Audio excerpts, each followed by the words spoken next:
నీ నీతికి తగినట్లు నీ నివాస స్థలమును వర్ధిల్లచేయును.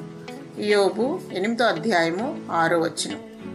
నీతిమంతులు పాపము చేయుటకు తమ చేతులు చాపకుండానట్లు భక్తిహీనుల రాజదండము నీతిమంతుల స్వాస్థ్యం మీద ఉండదు.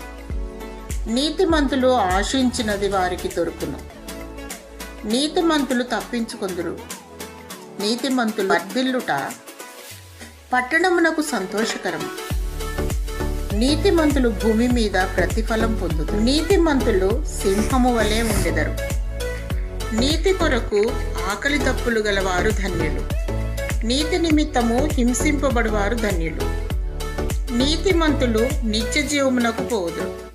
దాతృత్వము కలిగి వీధులకిచ్చి వాని నీతి నిత్యము నిలుచును. నీతిని జరిగించుము, నిత్యరాజ్యము చేపట్టుము. నీతికి తగినట్లుగా జీవించుము. మనుషుల దయలో దేవుని దయలో వర్ధిల్లుదము. ప్రభువైన యేసుక్రీస్తు రానయ్యున్నాడు. నిందారహితముగా జీవించుము. నీతికి ఆధారమగు దేవుడు నిత్యము నిన్ను దీవించునుగాక. ఆమేన్.